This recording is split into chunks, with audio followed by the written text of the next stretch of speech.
Hello, and welcome to Season 2 of Super Pros Bros. I'm Player 2, Eli, and with me, as always, is...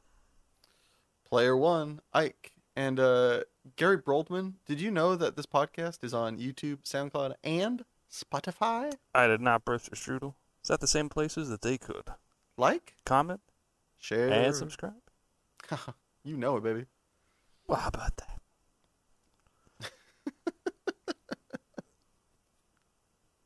So what has been We're going making a on shirt in your that says life? Super Pros Bros on the back. Well, how about that? Hyphen. Eli, Gary Broldman Sears. You good? I'm better than good. I'm great. Alright, Tony, why are we great? Finally just did something that I was like kind of sweating this whole entire last week, which was doing like a little presentation at the school that I am a tutor at. Every other week, I basically have to do a lab, and this was my first time doing a lab. A lab at this school is do like a 1 to 2 hour presentation on a subject. I had to do health, sex ed. It was like really weird. Mm, Something I was kind of unfamiliar and uncomfortable with. yeah, Just the topic and also presenting. sure. Luckily, there was like 2 to 3 people, and like once I got in it, I was fine. But just like the lead up, I was like sweating bullets because I'd never done it before, and new things scare me. Yeah, So that was terrifying. But did it, and so now I'm great. excellent. How about you? How are you? I'm better now that the absolute crisis someone made at work is finally resolved. Oh shit. Yeah, so the TLDR is that someone asked for a very stupid thing to be done, and then when we did it, he went, "That's not what I meant." And I'm like, "There's no other way we could have read that request of yours, because this is the common lingo people ask for this kind of change in, and you fucking wrote it like that. You absolute mongrel." Anyway, the TLDR is that he effectively removed the engines out of 100 Mm. trucks or more. Um, and so materials who order parts don't like when there aren't fucking engines being called out for things that are waiting in week 2 to be built. So yours truly got to fucking clean up the mess, because people lost their fucking minds. Yay. It was exceptional. Yeah, so much fun. But now that that is over and I can like breathe again, it's not Yay, going too breathing. bad. Otherwise, just been uh, yeah, trying to get myself to actually go work out more than 2 or 3 times a week, and ended up playing a fair amount of League recently because I have enough people who play it. We've been doing in-house games, which are an absolute fucking circus and pretty fun. Oh, it's like all of you are one team versus the other. Yeah, so we've had 8 Sweet. people, so we've been doing like 4v4s kind of deal. Mm-hmm. It's an absolute circus. It's a lot of fun. So yeah, it's been pretty good lately. Sweet. All right, so I've been what we got to talk about today? uh today we're talking about what makes choreography good or bad. And we're gonna kind of go back and forth, talk about some of the reasons why we think it's good, like what makes it good, give you an example, and some of the ways it's not so good in our It could opinion, be better. and some shaming will occur. Yes. And the slight precursor. Some of the ones in the bad column aren't really the worst, but there are certain aspects that stand out as These pretty. aren't bad franchises; they're just Yeah, bad circumstances yeah, with bad or bad circumstances, bad scenes. details, some kind of oversight, something. There's something that Yee. sticks out that I'm like, no. Um, hard no. Hard no. That's a big no for me, boys. Why did we go Irish? I was going Canadian. I was going Letterkenny, Oh, but yeah, guy came across as Irish to me. Anyway, we're both white. We can pull it off. We won't get canceled. all right, moving on. It's fine. All right, so first up in the good column, is The Raid. It's an Indonesian martial arts movie, and it's It's a banger. Why is the choreography a banger, bro? Choreography's a banger. Well, for one reason, Iko Uwais is a fucking legend. Um, Iko Uwais. I'll I say, defer to you give, on give that me a one. I have no pronunciation. idea. Anyway, he's an absolute legend and phenomenal martial artist in his own right. So choreography looks very, very good coming from him because he actually looks like he knows what he's doing. And there's something to be said about that when people look like they know what they're doing. Even if Wait, is the main actor was also the choreographer? no, Oh, okay. I don't I don't think so. I think he has some hand in it because Okay. everything with one glaring exception, everything he's been in has really good choreography. Um, Anyway, but one thing that the raid does super super well is its pacing and its movement is exquisite. Like they do not give you time to kind of catch your breath. They just throw shit at you and throw people at you. Like one of the best, I think the best fights is him against four people, Hmm. and at no point does he get to stop moving. Yeah. Like even a few times where he tries to get like an advantage over one opponent, someone else is running at him, so he has to quickly Yeah. backpedal and keep kind of working. It's so frenetic. It doesn't feel like it is dead time. It doesn't feel like And there's the way they present the problems to him is really good too. yes, That like because there are multiple people, his fight style is different than when there's ends up being one at the end. yeah, Because spoiler, main character wins. But when he's interacting with them, he's using tactics to remove, like, make it so that he's either got them kind of stacked against each other where they can't get past because it's a narrow hallway, yes, or he's like pushing one back so he can fight the other. And there's a lot of times where he's having to deal with effectively two assailants or two problems coming at him simultaneously. yeah. And it does a really good job as well with kind of wear and tear. Where like over the course of the movie, he's just getting more and more messed up and bloody and bruised.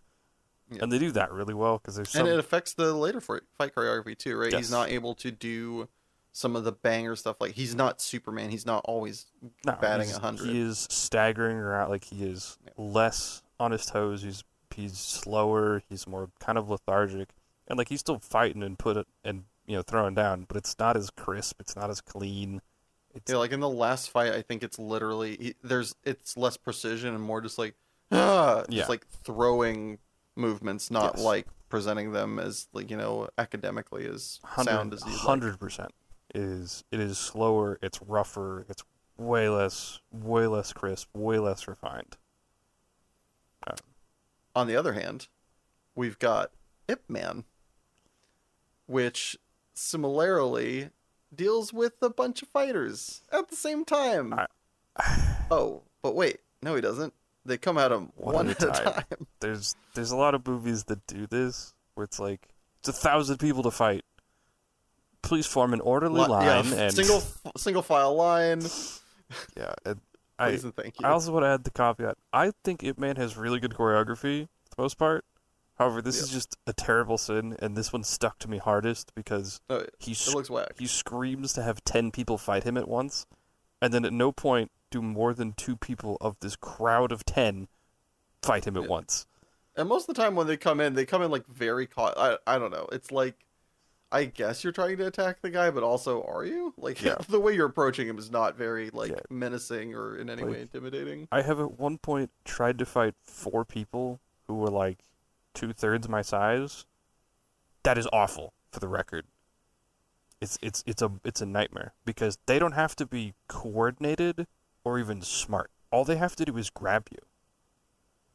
That's it. So it By the way, in your estimation, you've heard that thing like how many kids could you take down with a baseball bat? Or like, would you Yeah. rather take X with a how many kids do you think you could take with like an aluminum bat? I mean, if I get a bat, I can take a lot of kids. If you don't give me a tool, it's maybe 5. Like, Yeah. because if you just have people hanging on you, you get exhausted.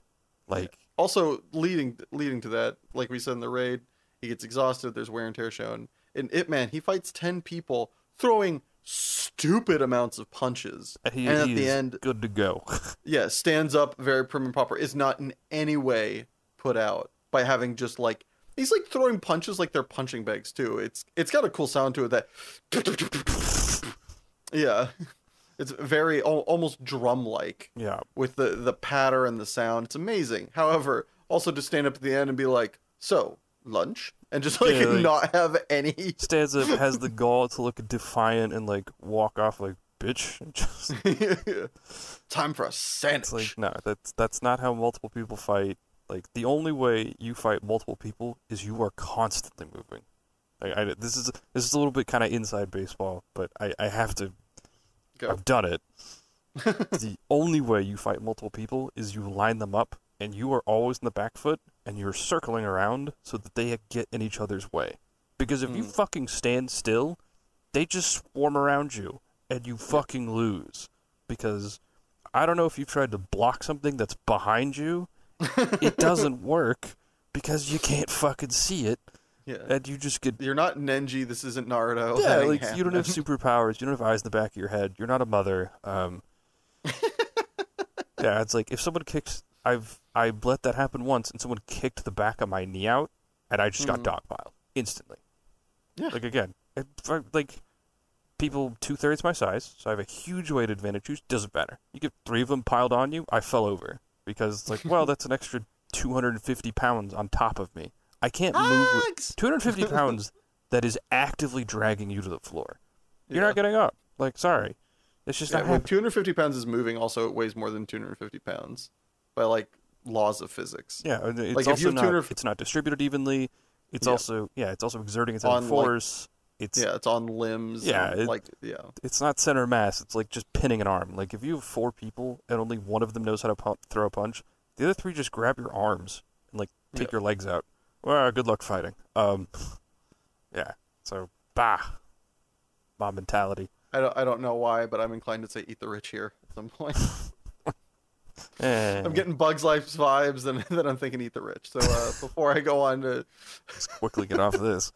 before I go on a rant, what you got up next? All right, so good choreography does not necessarily just mean appeasing to people who have done martial arts in their life. Although I do like being catered to.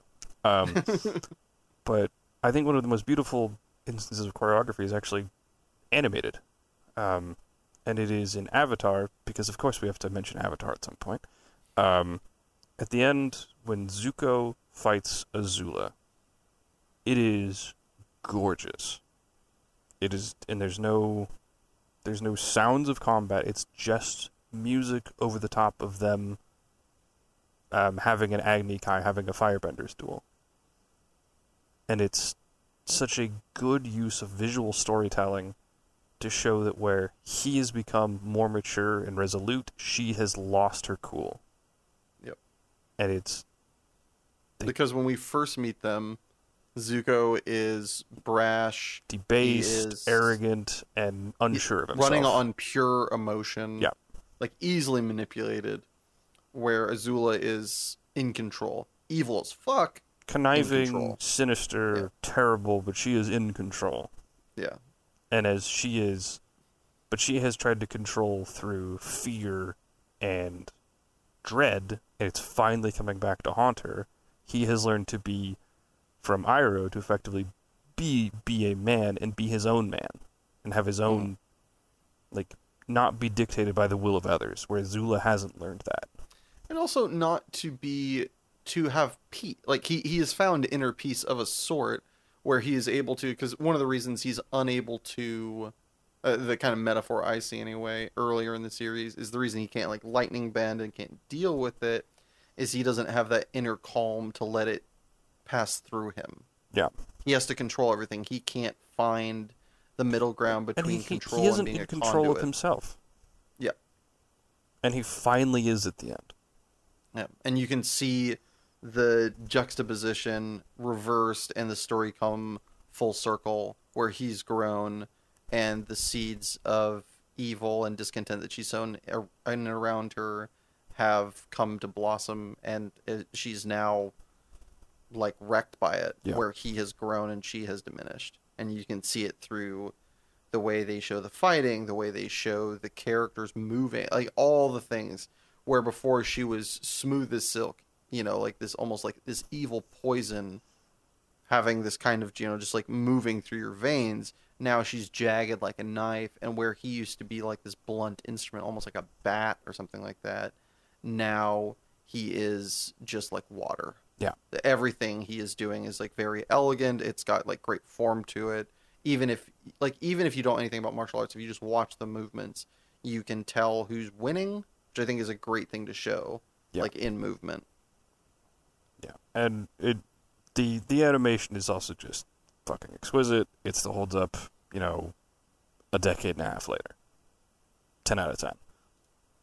Do you have something that is not a 10 out of 10? I do, and this is a little more inside kind of baseball gripe, but there's a bad penchant that a lot of things like to do, where they think movement equals good fights, and just raw motion equals good fight scene.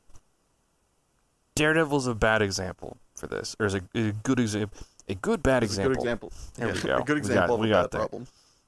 I kind of liked the Netflix series. Season 3 is a bit rough, but I think Daredevil had a lot of good points to it. I think Daredevil's choreography was fairly decent. It had one massive flaw, though, and the problem is that it's Daredevil himself who commits it. It's that he's super flippy, to the point that it's almost distracting. Like at points, he does this. There's an infatuation with Superman jumps or Superman punches, where you jump and throw an over the shoulder punch. The punch is garbage, for the record. It has no weight to it, and if you look at it, it doesn't even look that impactful. But he does this. He flips around all the time. But if you actually watch him hitting something, it doesn't look like he's hitting them that hard. Yeah. The best people that you watch fight in the show is the fucking Punisher. Because Punisher just looks like he's out to murder a motherfucker. I mean, you're not wrong. Yeah, exactly. And that's the point. Punisher looks like it hurts. Punisher, the couple times you see him hit someone in the show, it looks like he messes them up. And it's great. Joe Bernthal is scary motherfucker. Yeah, he absolutely nailed the role, for the record. And even in his own spinoff, killed it. 10 out of 10. Killed it and killed them. Am I right, fellas? Yeah, but Charlie Cox's portrayal of Daredevil, it just doesn't look like his punches have weight to them. And the more you watch it, the more confirmed of that you feel, is that it just doesn't feel like it's got the oomph. I mean, staying in the same, part of town, so to speak. That's one of my big problems with Jessica Jones. Yeah. It's just it looks lazy. Jessica Jones is a different problem, where it looks like she couldn't be fucking bothered. Yeah. And Daredevil looks like it's trying too hard. If it was a Midas-esque problem with her, where if it was always at 11, and she had to refrain from touching stuff, and then that was the output was her hitting things like that, I would kind of buy it. But it's that uncanny valley. If she tried less, I would like it more, and if she tried more, I'd like it more. It's this weird middle ground of half-assing it. Yeah, that I'm it's bad. Either put no oomph or put all more oomph. Yeah, you're putting this tepid amount of I took a class. Yeah. No, take the course or don't take it at all. Yeah. Don't She read the syllabus. Yeah, exactly. And I love the actress. She's great. There's lots of good things about it. But that, I'm just I can't buy it. I don't know. It's just eh. Yeah, it's too nonchalant from her, and Daredevil looks like it's just trying too hard. It's just plant your feet and hit him. Yeah, everyone. I mean that works for both of them too. It's if they just planted their feet and took a day of here's how you throw a punch, and it was implemented. Obviously, those are not as easy as we're saying it. Yes. But if that was, it was it feels like it appease our hearts a little bit more. It looks like everyone else in Daredevil knows how to throw a punch except Charlie Cox, and he's trying all to the bad guys are getting. How much of maybe that's they're doing it as a beat to all the bad guys is these bad guys know how to fight and Charlie Cox doesn't. They're just doing it to needle all the bad guys. I mean, for God's sakes, consciously.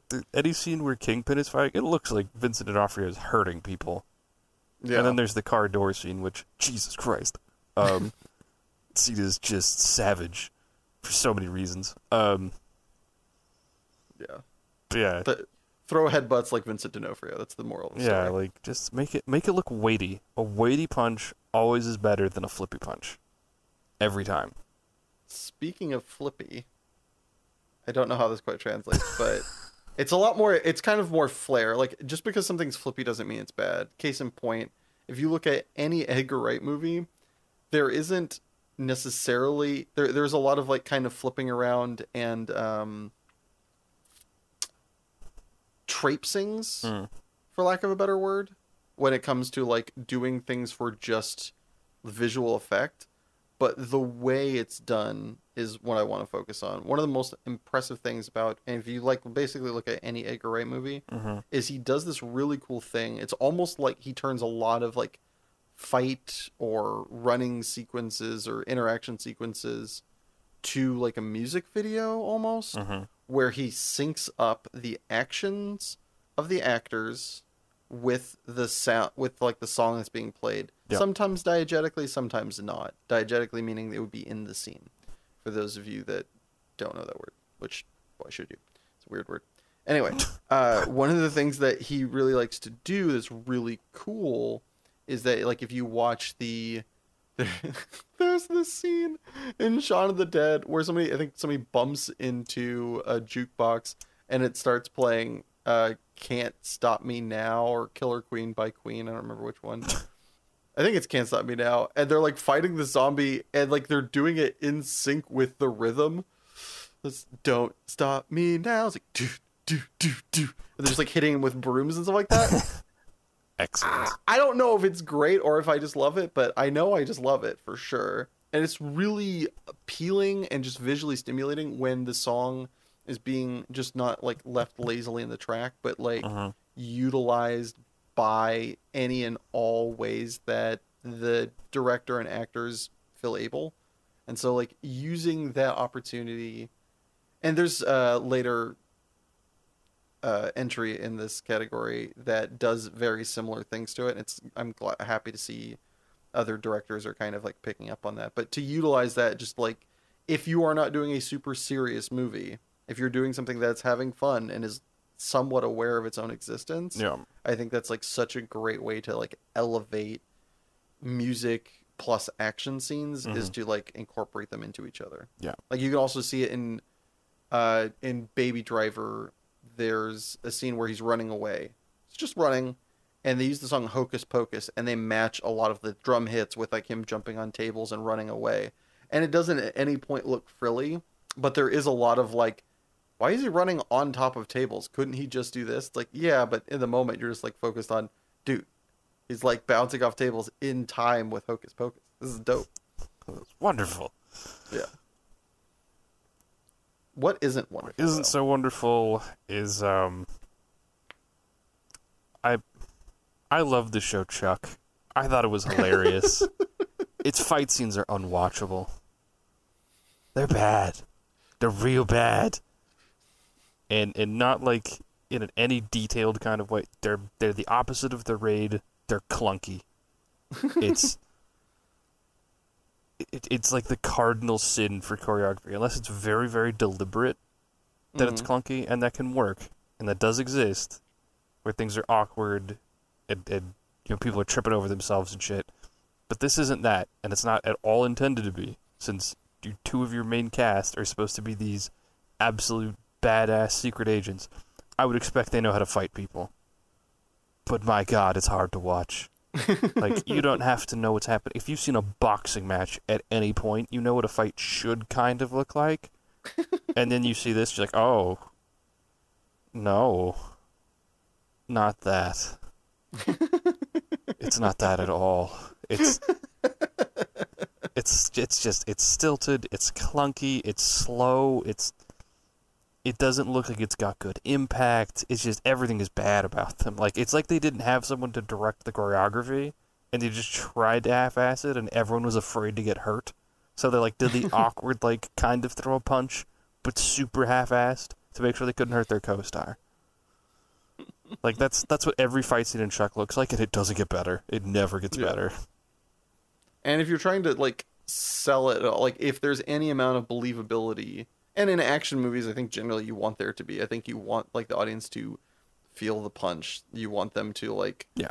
believe it to some extent. Like the most important thing, I think, other than special effects in an action movie, and arguably you can reduce special effects depending upon, kind of what you're going for or what time period Yeah. is like it does need to be like kind of kinetic. It needs to be kind of smooth. It needs to like Yeah. they need to fit together like puzzle pieces. Yeah. It needs to look. It needs to not be so out of place that it feels like it pulls you out of the moment. Like it should never detract from the scene. Yeah. Action scenes in an action movie should draw you in. They should create kind of tension and interest, intrigue. Like you're expecting injury, something. Mm-hmm. This is the opposite. It's just ah ah.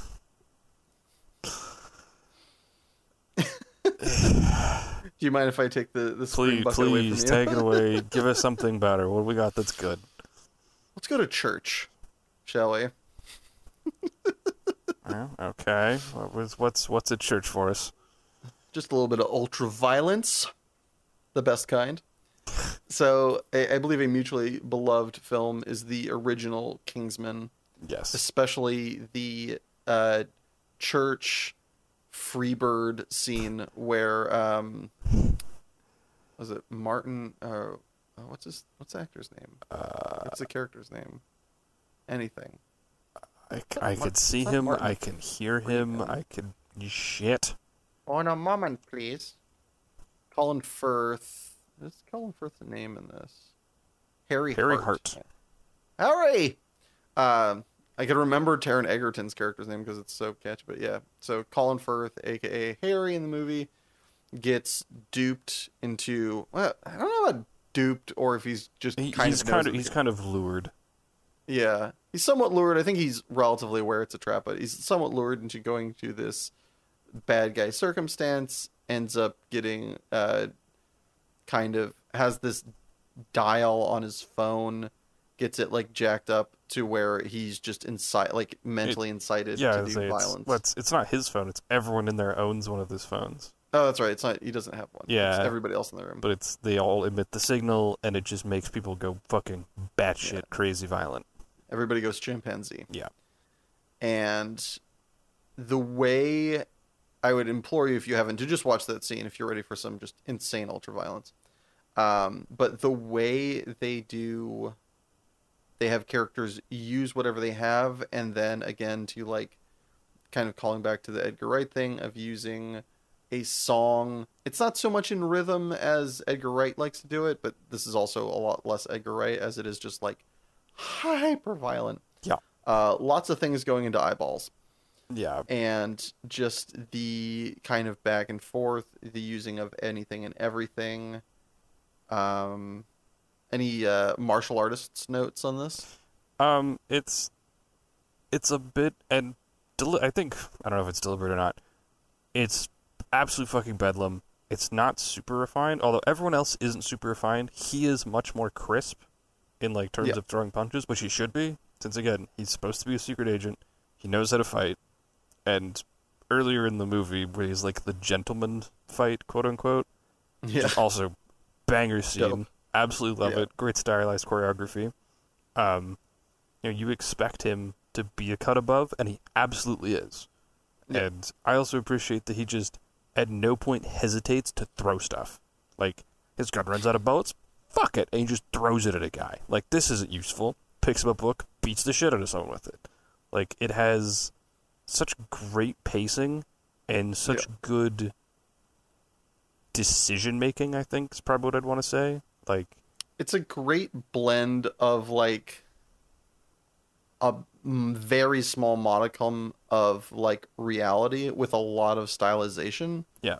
Which I think what makes it great, and like it kind of is antithetical to what we're talking about with Chuck, where Chuck is like kind of stilted and clunky. It's like, this is what you want it to be. You want there to be a lot of practice, and obviously one's a movie, one's a TV show, slightly different budgets and opportunity to do so. But with Kingsman, the end result is you get this opportunity, this decision to spend a lot of time getting the choreography down to where it looks smooth as silk, to where the end product looks amazing, and it's just eye-catching as opposed to like forgettable or like kind of weird and off-putting. Yeah. Like you notice the Chuck one because it's odd. You notice the Kingsman one because it's so flawless. Yep.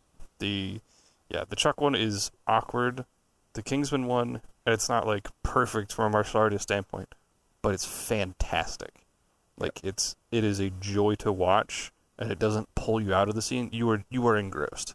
It is impossible to look away. It is the best kind of train wreck.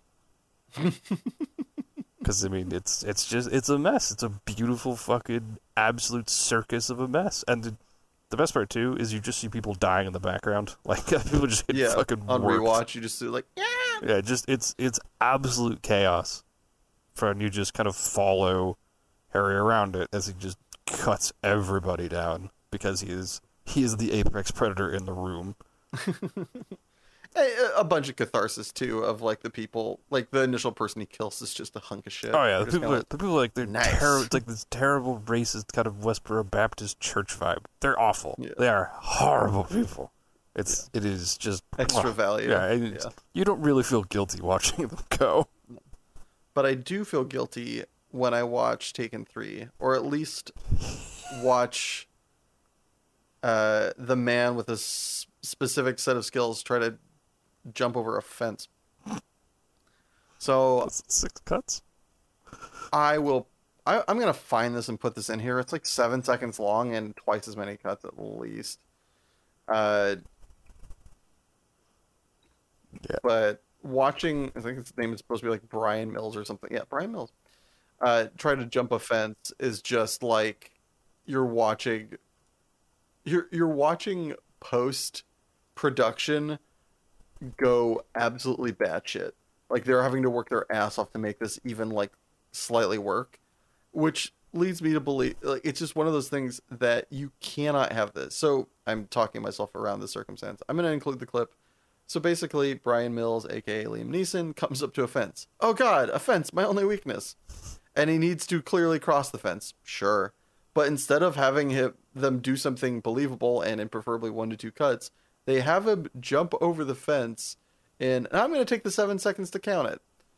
Turn off the sound. We've got 1, 2, 3, 4, 5, 6, 7, 8, 9, 10, 11, 12 cuts in a 6-second clip. So that's 2 cuts per second. And no, they do not add to the scene. For those of you that were like, well, maybe. No. It's him it's a chain link. It's a cyclone it's fence. him going over a cyclone fence. You know, that thing you used to do in high school. Yeah, the thing like because not even like you didn't even have to have a reason. You just did it because it was fun. Because it was 5 seconds faster than going to the actual opening. Like it's not even like a tall fence. No. It's like a 7-foot fence. There's also a thing for him to jump on top of. Yeah, like he jumps on top of something to hop over a box. Yeah. Like, if you're gonna do crazy cuts and try and embellish something, make it something worth fucking embellishing. It's a fence. It's a 7-foot chain link fence. 10-year-old top these. No problem. Yeah. Like also, like if he can't hop it, which is a thing, Liam Neeson's an old man. Got it. There's a reason we're doing a lot of like neck karate chopping. Fine with it. It looks kind of cool.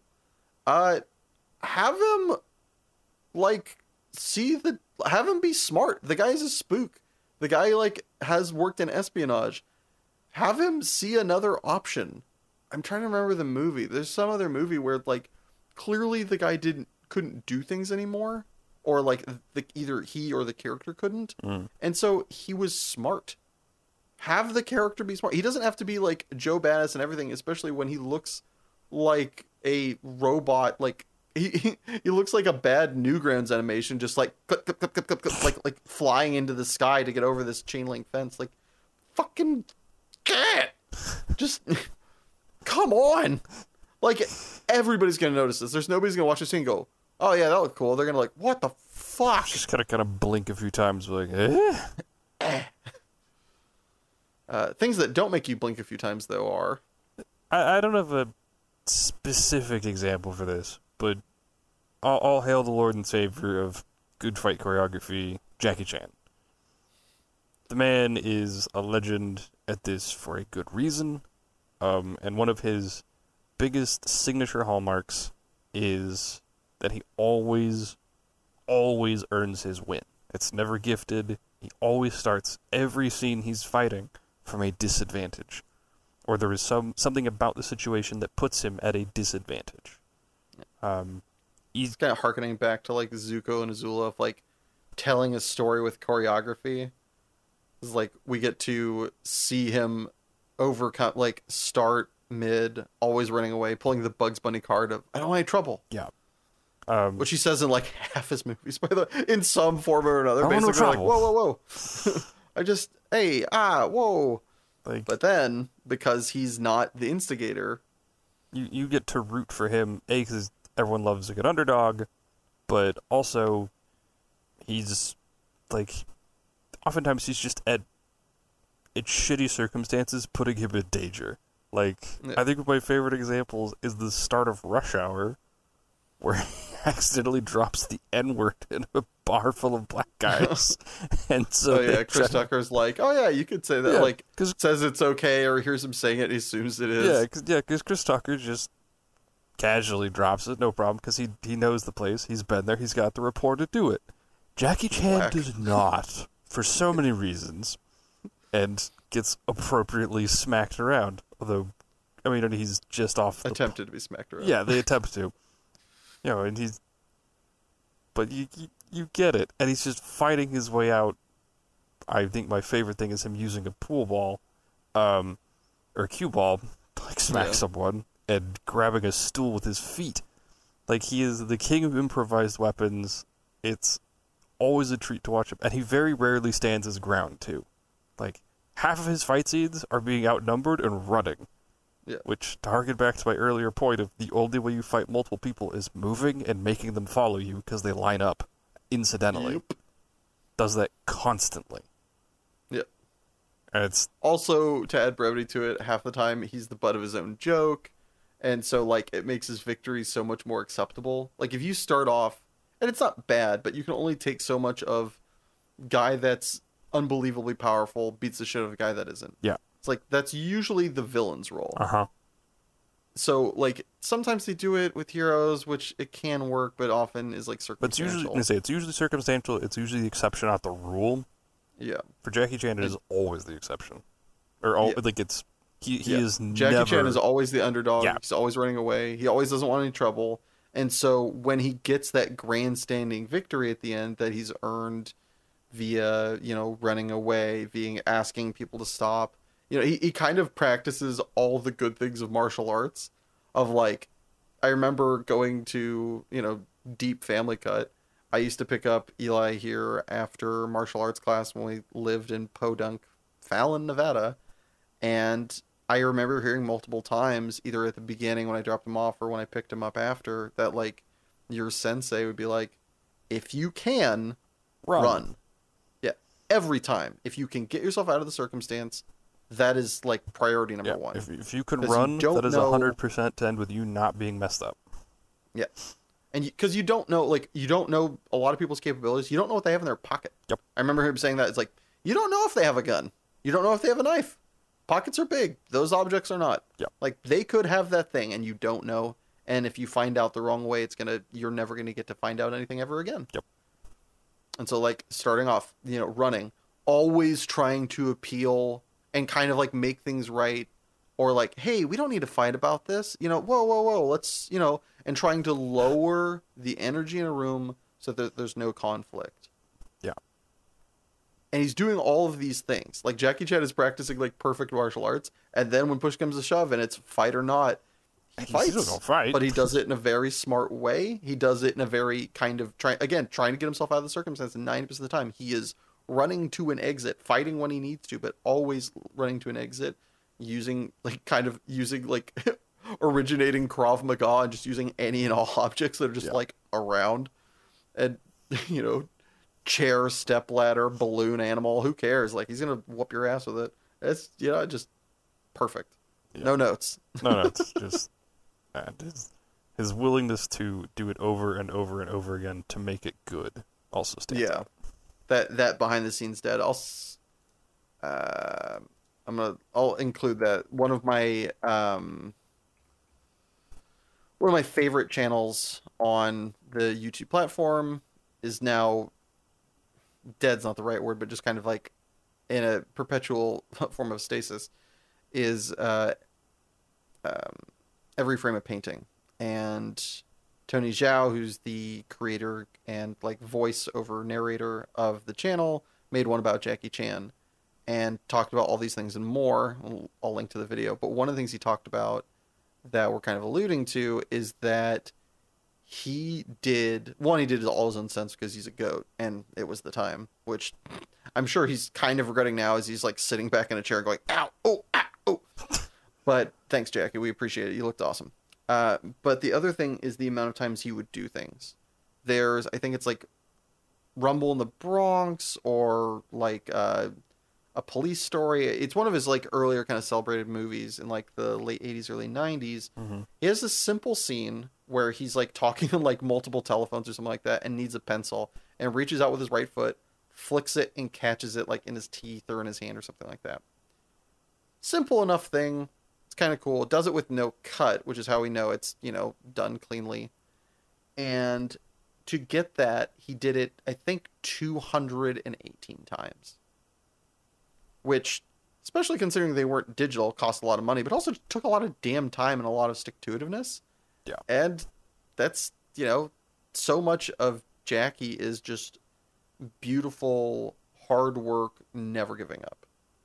And it shows in his movies, it shows in his lifestyle, and it's just a great takeaway. That, again, subliminal. You don't know that you're kind of getting exposed to that idea, like a lot of these ideas of like, but one of the best things that movies can do is kind of trick you into like learning something that is you're better off for knowing. And so with Jackie Chan, he is the hero. And a lot of the lessons he teaches you is, be the good guy, be nice, apologize, try to pacify things. And it's okay. It doesn't make you, nobody looks at Jackie Chan and goes, what a bitch. Jackie Chan's the GOAT. Also, he runs away every time he gets the opportunity. So that subtle thing, especially for like young kids, it's a great message. And it's taught through the act of choreography. And our advertisement. Do you wish that you could engage in reckless acts of wanton violence? Do you wish that you had the confidence and constitution of a Navy SEAL? Do you wish that criminal liability was wildly subjective? If any of those ring true, action movies might just be for you. With plenty of morally questionable motives and plots that sacrifice substance for style and explosions, action movies appeal to those basal urges that make us want to make things go boom. So what are you waiting for, killer? The day isn't gonna save itself. And welcome back, everybody. Isaac, what have you got cooking up in the old brain box of yours? So, funny you should say that. I had this weird idea of what if... So, the story of Achilles is that if he's ever... Is it touched or hit? If his heel is ever hit. If his heel's ever hit, he will perish. So... I was kind of thinking of like this fictional universe. This guy has a similar thing that he's told that there's this spot in his head, like right. I think I kind of want to make it like right, where like not your like where your brow furrows, like where your eyebrows are like right like that, like just a little bit north of that. What is that area? It's like the bottom part of your like right above the bridge of your nose, right below your skull, right above your eyebrows. That area. The base of your nose? I don't know. Anyway, that spot, like, where, okay, for lack of a better term, where people of a certain faith in India would have the dot on their head. That spot. Wherever that is, y'all know where I'm talking about. That spot. He's informed that if he's ever hit there, or his, like, mother is, that if he's ever hit there, like, struck there, death. That's his thing. He's like, okay. And so I think I want to have like the mom have like rigged a device or something like that covers that area. It doesn't make him super powerful or anything like that. It's just, doesn't want him to die. He's not yoked or anything like that. Sure. And he goes around life fine. And then through a series of unfortunate events ends up in a fight or something like that. And the protection is taken off. And either because he's a super nice kid or the word has gotten around, it's known that if he hits there, death. And so the kid, being an asshole, drunk bully, pick a stereotype, Sure. punches him there. The kid doesn't die. The kid becomes death. It's not that when he gets hit there, he dies. It's that when he gets hit there, other people die. And so he becomes this like berserker manifestation of just pure violence and eviscerates any and all of the boys that remain in that, like, back alley. Through learning this, his arc begins as a hero or a vigilante of a sort, and realizes that whenever he's struck there, that happens. And he starts to use it aggressively, using it as like a power. Just like anytime he gets in a struggle, he just punches himself in the head. Except that as time goes on, and I don't know if I want to make this where it's something that becomes an overuse of the power, or if it was just circumstantial that this didn't come up, but he doesn't care. He is no longer in control. He doesn't care who dies. So he'll end up killing like innocents. And so at some point after using this, he finds that out, ends up in a circumstance where he feels obligated to, or he likes feeling the power of being the strong guy, uses it, and it gets... I think I'd want... If it was a movie, I'd want this to be an ending scene. If this was a series, I'd want this to be end of season 1, is it gets stuck, effectively. It's almost like a button. Yeah. And then... I don't know. that's my, yeah. It's my pitch of the week. Calling it Death Hit. Super big brain. The biggest of brains. I am so good at titles, y'all. What about you, bro? What you got? So I have been writing up character profiles for what I think I'm writing next, which is the follow-up to my web serial. And my recent concoction is a character named Entropy, who is incidentally always compared to one of my old antagonist-ish people. I say ish. They kind of turn around to help people. Anyway, the existing guy was a guy named Shockwave, whose big thing is he could charge up like kinetic blast in his hand and just pulverize people with them. And Entropy is always compared to him, and she hates it. When in truth, her power is so much more, and it has so much more room for creativity, room for ingenuity. But people don't see that. They just see her as kind of a destructive weapon. So, a lot of her motivation is proving, A, that she's better, quote unquote, but B, that she can kind of be her own person. And initially, it's because she's a hot-headed 19-year-old, she is only going to set out to prove that she is better than Shockwave.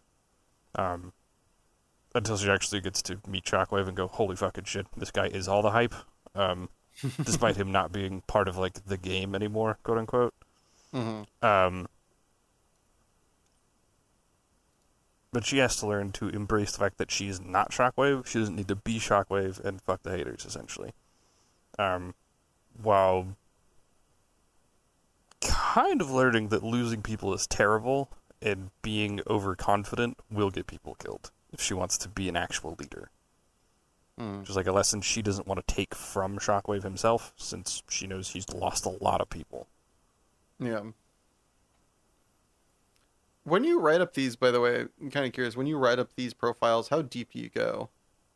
Like, how many pages, how like, into their backstory, how much of a character sheet do you write up for them? So these have each been about a page and a half that I've done.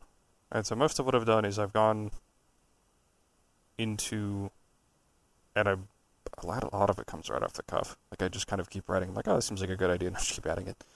Like a lot of it is for her was what is her power actually? Because I knew I wanted a foil for Shockwave. I really liked writing Shockwave towards the end of my web serial.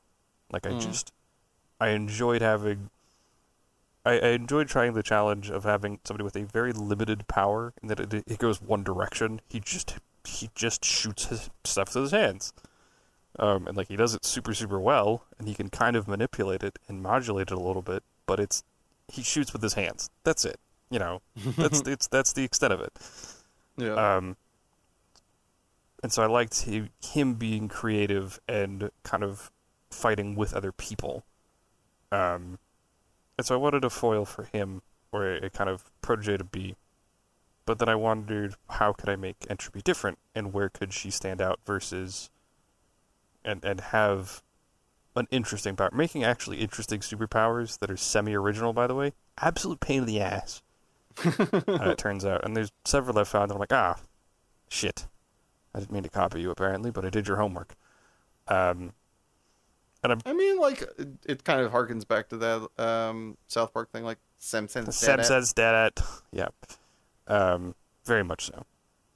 And so her gimmick is that she is like a battery, and that she needs time to charge, but she can hold days worth of charge, and she can just kind of manipulate the world around her. She can effectively fuck with electromagnetism. So she can make the air solid. Shit. Yeah, so she can that's how she can protect herself and effectively make barriers, or she can just, she can manipulate things and blast you backwards, or try and rip you apart, or, she can just send objects flying. She can also, control her own, because she can manipulate cellular processes, so she can effectively heal herself, and regenerate, as long as she has energy to tap into. So her initial hurdle as a character is being able to be confident, even if she doesn't have energy to dispose of. Because so much of what she lives by is the guiding principle of violence. Because that's just kind of how adapted are in my universe, and that they are kind of governed by willingness to fight. So she has to learn to be confident even without it. So that's kind of hurdle A. And something that she hates about, Shockwave is that he's so unconsciously confident, because that's how he had to be, because he ran a criminal organization, and you can't look like a bitch. That's just, you can't do that, otherwise you lose. Rules of the game. Yeah, it's the rules of the game. You have to know how to posture, you have to know how to look the part. And she hasn't figured that out yet, unless she knows she can be the part. But, God forbid you find her when she's tapped out, she's just gonna, run away. Yep. A la Jackie Chan. Yeah. Well, even worse. So more like she's gonna hide in a hotel room until she can come outside and be like, all right, I can kill you again. Let's talk. So... She just needs to find the hotel... Not the Hotel Artemis. What's the hotel in John Wick? Oh, the Continental. The Continental, yeah. She just needs to find the Continental. She'll be fine. Yeah, just hang out there for a while. And so went into more of that in her guiding motivation and kind of where I want her to go. Like what development I want her to have and what her kind of story arc should look like over the course of the whole thing. And there's a few plot points I know I want to tie in. Like, I know I want her to meet Shockwave and learn and effectively be Shockwave's protege. Mm-hmm. Because, if I'm gonna have, if I'm gonna have everyone compare her to Shockwave, yeah. and the reason she's avoided going to where he lives is because she never wants to actually meet him and be found lesser. So it's of course they're gonna have to, foreshadowing be what foreshadowing does. They're gonna have to meet. So yeah, that's so each of these so far that I've done, they've been a page and a half, close to 2 pages.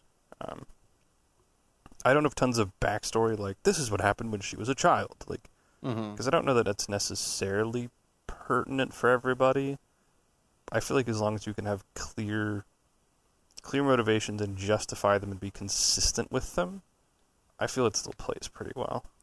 Do you write a character sheet for all of your like players in your pieces? For any big ones, yes. For any ones that have like any modicum of FaceTime, I do. Yeah. And I've My ex roommate was writing for he's writing a script, and he was spending like weeks on like writing backstory for like each characters. I was like, what? And like it was crazy. I think it was a little bit over the beyond what was necessary, because like each one was 10 pages, and I was like, geez, fucking Christ. But you know, apparently in a lot of stuff he's reading, that's very, you're practicing very good you know, film creation theory, if you will. Yeah. That word salad. Thank you. No, it's like it's one of those things that I didn't really realize was a thing. And it's like really cool to hear people that I respect their work and really like the way they approach storytelling to like, oh yeah, that's a thing. So apparently, one, not done learning, which to no surprise, but also need to look into that. So cool. What have you got to recommend for the people this week? So this week is I watched it a while ago. It's called The Hustle. Or Hustle? Hold on. I remember it's called The Hustle or just Hustle. It's on Netflix, or it was, starring one Adam Sandler, to the surprise of a lot of people. Mm-hmm. It's just called Hustle, not The Hustle. My apologies. Okay. So it's called Hustle. And it's starring Adam Sandler as this... He's not over the hill, but definitely wearied and weathered scout for, I believe it's the Philadelphia 76ers. It's kind of cool. It's not for like a major, it's not for like one of the kind of Cadillac teams you'd think of, which is kind of nice. But they got a shit ton of NBA talent to come in on this movie. There's like a lot of the actors are NBA or former NBA stars. Mm-hmm. They got like Dr. J. They got like a lot of cool, there's a lot of cool like you know, Easter eggy moments with, you know, NBA heavy hitters, which is really nice. But the story is pretty darn good. It's not very hokey funny, but it's just, you know, Adam Sandler's this over the hill scout. It's not like he's looking for his last break, but he's kind of looking to get like into off the road and into the organization and help them more from like a coaching perspective. Yeah. And so it's kind of him dealing with that, and also him finding this guy who he believes is great and helping him train so that he's ready and can get into the NBA. And it's basically that simple, but it tells a really good message that I needed to hear, and I think a lot of people do as well. That is this great line that Adam Sandler's talking to, I don't remember the name. He's a Spanish now ex-NBA player who is very good, and does a great job having a role in a movie and like saying lines and being authentic. Mm-hmm. Where he's talking, he's like, "Look, kid, you've got talent. There's no doubt about it. You're better than so many of those people out there, but that doesn't matter. What matters is that you put in the effort needed to make that talent blossom. It's like if you just rely on that talent, you're going to lose, because there's somebody out there who wants it worse than you, is going to make up for that talent by working hard, trying hard, doing all the work. And that's greatness comes when you have both. And if you're going to have one or the other, you want to want it more than be good at something, because wanting it more puts in the reps, puts in the time, figures it out, works on their issues. It does all the necessary things. And he talks about, he's like, I've seen lots of people that had it, but they just didn't work at it and they never made it. And then I saw people who didn't have it that just wanted it bad enough that it didn't matter.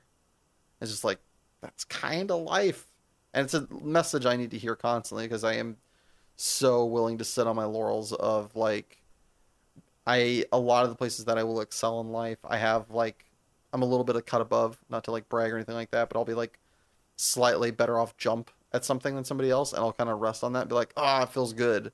Have that like almost Houseian moment, for those of you that are fans of House MD, where he's just like kind of just stupidly gifted. And I mean, you never see it on screen. I'm sure the character does, but you never see it on screen. He just like never does any work. He just knows things. You know, he has that Tyrion Lannister thing of I drink and I know things. Yeah. It's like, and I will like fall into that like that feel good of like I'm better than you, and then not push it. And then the second or third time I'll meet that person, they'll be better at something. I'll be like, ah, shit, and then I'll feel bad and I won't want to work on it. It's like that's the thing. Like you need to want to work on it, and you need to push, and you need to like not give up on something. It's the hardest fucking lesson to like swallow and implement, but it is like one of the great ones, and I love seeing it in a major movie because I think that is a story that is not that is underutilized and not told frequently enough. We get told like there was that shit movie. It was The Gambler with Mark Wahlberg. He walks into this class. He's like a professor at some prestigious university. He's like, who do you think's gonna, get printed or whatever like that? And people raise their hand. He's like, no, no, no, no, no, her. Like, why her? She's like, she's got it. It's like, the fuck does that mean? It's like, that's not a thing. Like, this isn't Superman or, like, there's not people that are born with it and born without it. There are when it comes to certain sports because of height.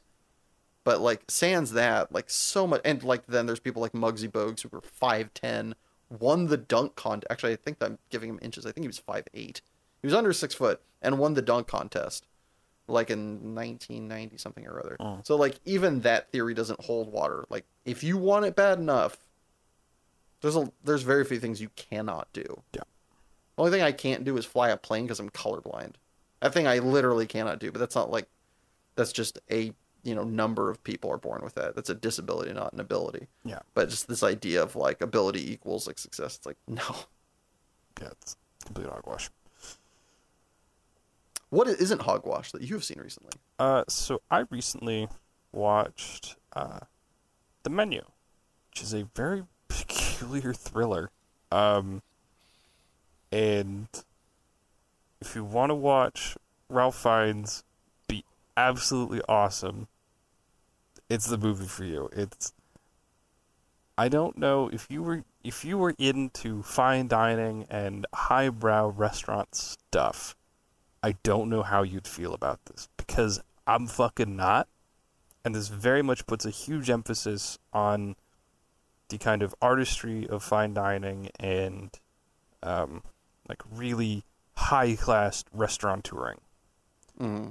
I know fuck all about it because I don't have thousands of dollars to blow for dinner. Yeah. I can't afford it. I don't know it. Eh.